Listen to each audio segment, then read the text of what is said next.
Inside look at the billionaire lifestyle of Al Capone.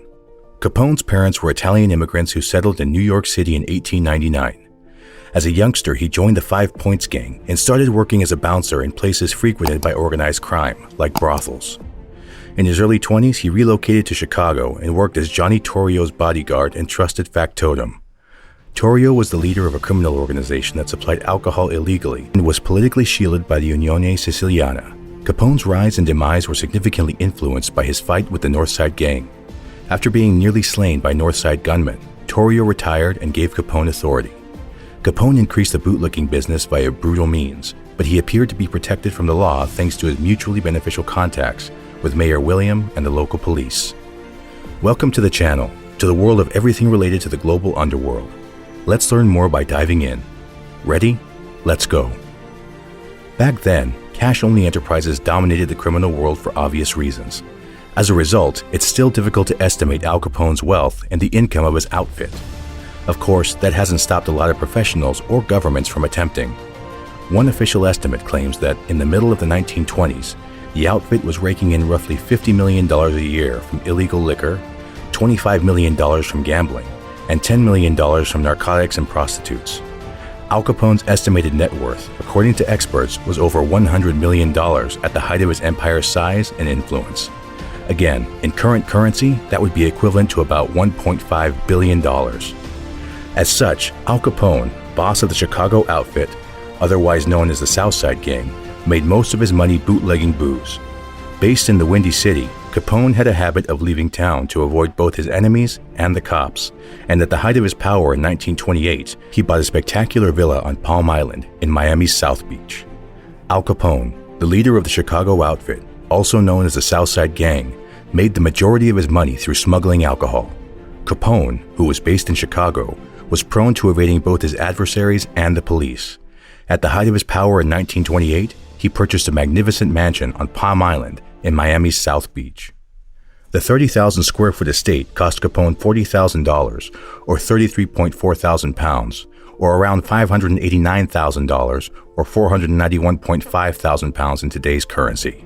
It is a tranquil haven away from the rush and bustle of the mainland, protected by palm trees and gorgeous tropical gardens. To keep an eye out for unauthorized visitors, Capone undoubtedly constructed a gatehouse at the entrance gates where one enters the Spanish colonial-style palace. Capone paid as much care to seclusion as he did to the property's opulent facilities, which included a stunning swimming pool. According to reports, the security-conscious kingpin spent $200,000 or 166.9 thousand pounds, or roughly $2.9 million or 2.4 million pounds on extras. These included the construction of a grotto and cabana, as well as a 7-foot-high wall with searchlights. Sounds like a fairly opulent backyard. It's difficult to picture what these walls may have seen, given that they are now decorated with beautiful wood floors and a clean, minimalist aesthetic. The St. Valentine's Day Massacre, which killed 5 members of Bugs Moran's gang and 2 affiliates on February 14, 1929, took place when the gangster was at his Miami getaway. Capone was sentenced to 9 months in prison in Philadelphia for carrying a hidden firearm a few months later, in May of the same year. He was subsequently put in prison once again for 7 years in 1931 on suspicion of tax evasion.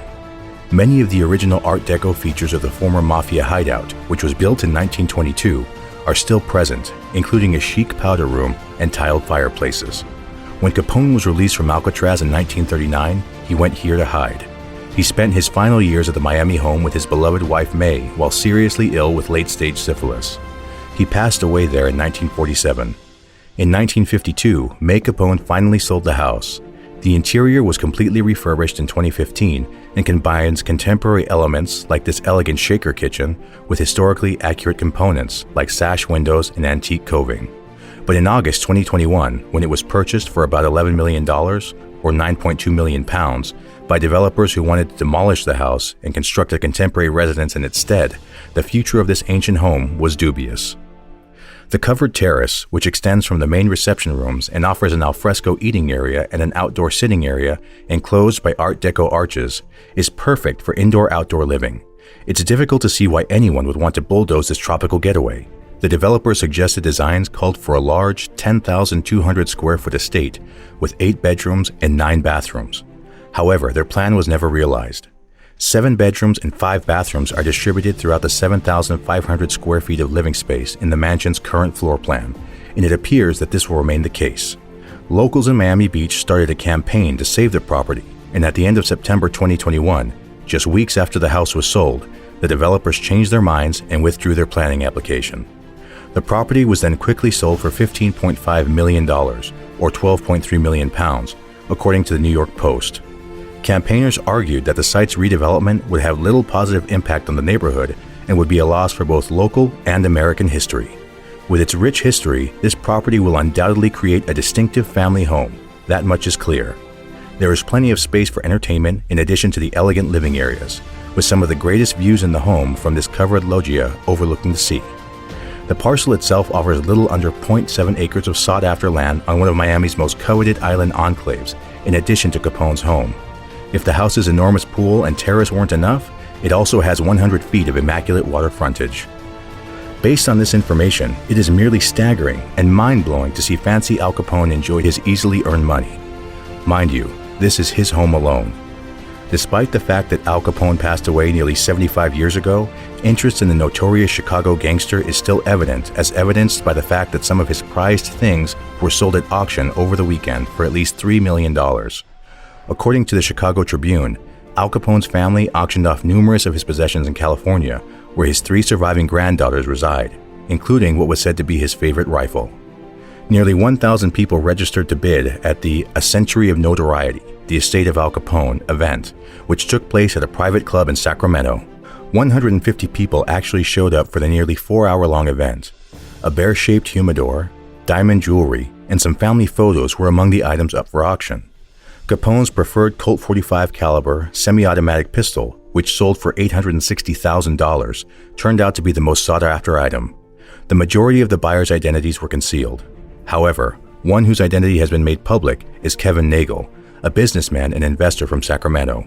He bought a decorative humidor for $120,000 and an 18-karat yellow gold and platinum belt buckle for $22,500, both of which had originally belonged to Scarface Capone. These are just snippets into what was possibly recorded into the rich life of Al Capone. The most important piece of evidence in Capone's tax case came from his offer to pay tax, which was the key to showing his income rather than his expenditure. In 1930, Ralph, who was also a criminal, was put on trial for tax evasion. Ralph was sentenced to 18 months in jail after being found guilty following a 2-week trial that was presided over by Wilkerson. Al Capone asked his attorney to regularize his tax position in an effort to avoid the same outcome. Although this was not done, the attorney did make significant admissions when listing the income that Capone was willing to pay tax on for various years, such as admitting $100,000 in income for the years 1928 and 1929. Following a 1925 assassination attempt by rival mobster, Torrio made the decision to abandon the organization and go back to Italy, handing the whole operation up to Capone. Once more, Scarface disregarded his mentor's counsel to keep a low profile and established his headquarters in an opulent room at the Metropole Hotel in the heart of Chicago.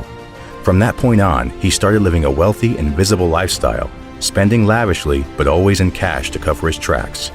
Newspapers of the period said Capone's business ventures brought in $100 million annually. With such a history, it is vitally evident Al Capone doesn't skim, but the details of his rich life is somewhat sketchy, as he was well adept at hiding details. Thank you for watching. Follow for more.